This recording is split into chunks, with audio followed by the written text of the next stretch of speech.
Assalamualaikum warahmatullahi wabarakatuh. Perkenalkan, nama saya Jajan Muhyiddin, asal sekolah dari SMK Negeri Campaka. Baik, pada kesempatan kali ini saya akan memberikan materi tentang stop bullying. Nah, tujuan dari materi ini adalah siswa dapat memahami tentang bullying, bahaya perilaku bullying, serta berani melawan tindakan bullying. Nah, itu tadi adalah tujuannya. Selanjutnya adalah pengertian pengertian dari bullying. Pengertian dari bullying adalah salah satu bentuk dari perilaku agresi. Nah, agresi dengan kekuatan dominan pada perilaku yang dilakukan secara berulang-ulang dengan tujuan mengganggu anak lain atau korban yang lebih lemah. Itu adalah pengertian dari bullying. Nah, perlu digarisbawahi adalah perilaku agresi yang dominan. Dominan yang dilakukan secara berulang-ulang, artinya ini dilakukan secara berulang-ulang kepada korban yang dianggap lebih lemah. Itu adalah pengertian dari bullying. Selanjutnya, jenis-jenis bullying itu ada 4. Yang pertama adalah bullying secara verbal. Yang kedua adalah bullying secara fisik. Yang ketiga adalah bullying secara relasional atau sosial. Yang keempat adalah bullying elektronik atau cyber. Nah, di sini Bapak akan menjelaskan satu persatu jenis-jenis bullying. Yang pertama, kita berbicara dulu adalah bullying secara verbal. Bullying secara verbal adalah bullying yang dilakukan secara omongan. Jadi ini dilakukan secara ngomong, artinya kalau ada yang orang yang suka meledek, terus ngomong-ngomongin soal bapaknya, pokoknya bullying ini sifatnya bersifat verbal, secara omongan. Jadi ini sebetulnya sepele, tapi kalau sering dilakukan, ini bisa membuat korbannya tidak menerima, akan menjadi sangat sakit hati. Yang kedua, itu adalah bullying secara fisik.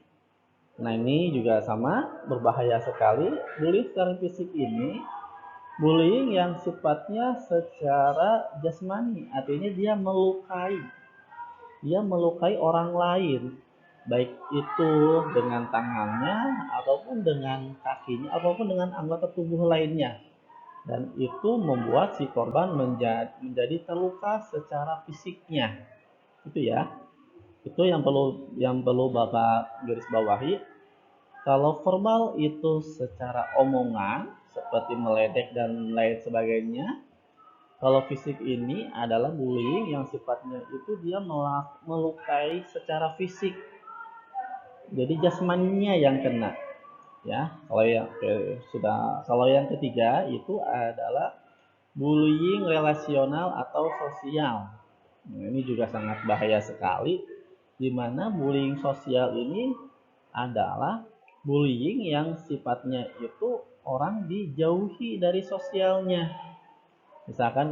Kalau misalkan ada orang yang misalkan jenis kulitnya berbeda, mohon maaf, misalkan warnanya hitam, itu dia berbeda dengan anggota kelompok lainnya, maka biasanya akan dijauhi orang itu. Nah, itu tidak boleh seperti itu. Ini namanya termasuk ke dalam bullying secara sosial. Jadi kita tidak boleh melakukannya, ya. Baik itu seperti apapun, kita harus bisa bersama-sama untuk bermain.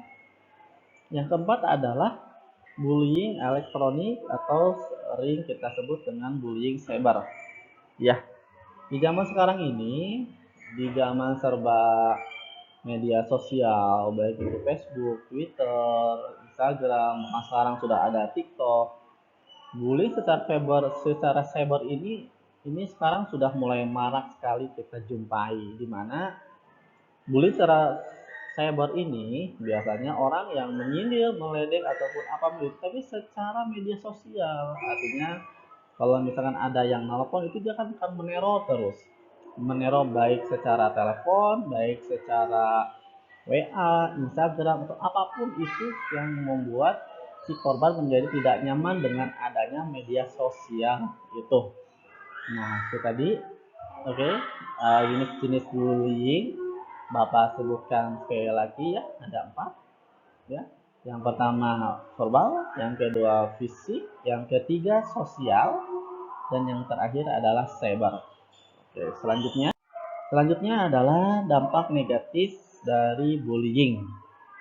Yang pertama, terganggunya fisiknya seperti cedera, terluka, sakit, dan sebagainya. Pasti ya, apabila bullying dilakukan secara fisik akan adanya cedera, baik itu cedera di tangannya, di kakinya, ataupun anggota tubuh yang lainnya. Ini sangat bahaya sekali.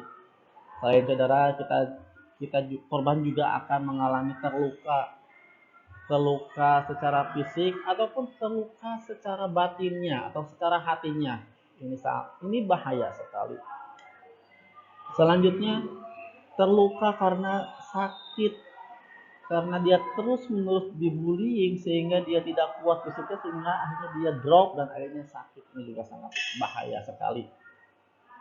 Yang kedua adalah tertekan psikisnya atau kejiwaannya, seperti takut, sering merasa takut karena misalkan di dalam kelas itu ada temennya yang sering bullying sehingga dia membuat masuk kelas itu merasa takut, merasa cemas, merasa tidak nyaman karena ada orang itu, merasa resah dan gelisah di hatinya.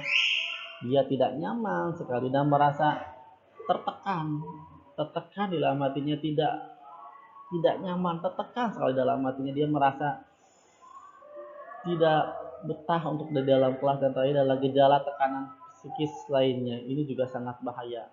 Jadi kalau yang pertama itu terluka secara fisiknya, kalau ini terluka secara psikisnya. Yang ketiga adalah pergaulan sosial.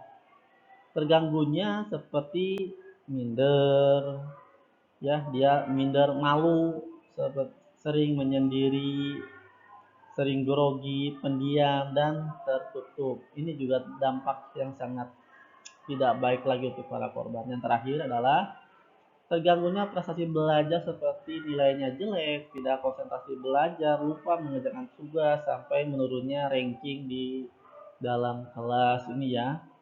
Karena akibat dari cedera, akibat dari tidak nyaman, akibat pergaulannya terganggu, akhirnya terganggu juga lah yang namanya di dalam kelas itu. Jadi ini sangat banyak sekali dampak dari bullying. Untuk itu Bapak harapkan, ayo kita sama-sama untuk menjauhi, bahkan menghindari, melawan yang namanya tindak bullying. Selanjutnya adalah bagaimana caranya kita mencegah dan melawan dampak dari bullying. Ya. Sekarang kita akan mencegah terlebih dahulu ya. Yang pertama adalah hindari membawa atau memakai barang-barang mahal atau uang yang berlebihan. Gitu ya. Sebagai pelajar, kita tidak perlulah membawa barang-barang yang tidak kita perlukan. Ya, barang-barang mewah. Kalau misalkan kita berbicara mewah, misalkan perempuan memakai kalung, memakai cincin yang berlebihan itu tidak perlu. Begitu itu tidak perlu, cukup seadanya saja, sewajarnya saja. Bawa uang jajan juga sama, tidak perlu berlebihan, secukupnya saja. Yang penting cukup untuk jajan, cukup untuk makan, itu sudah cukup.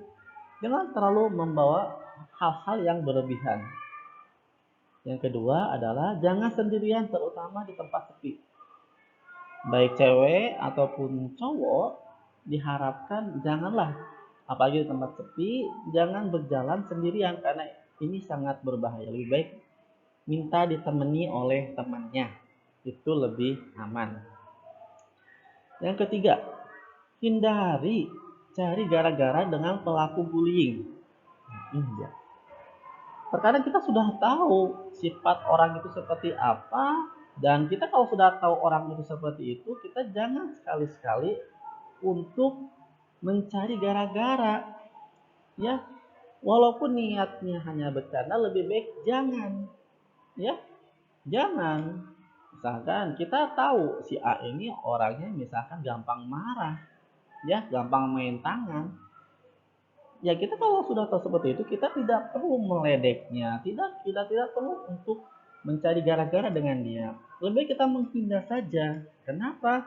Karena walaupun kita niatnya bercanda, tapi si korban ini orangnya gampang marah, mungkin dia mempunyai pikiran lain. Dia akan berpikir itu bukan bercanda, tapi itu serius. Nah, ini yang Bapak takutkan.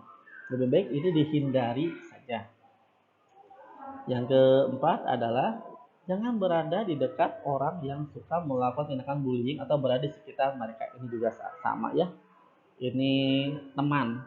Mungkin ada pepatah yang mengatakan kalau kita berteman dengan orang yang pedagang minyak wangi, kita akan kecipratan wanginya. Apabila kita berteman dengan orang yang pembuat terasi, nanti kita akan tertempel juga bau terasi. Jadi untuk itu Bapak harapkan silakan kalian memilih teman yang baik untuk kalian sendiri.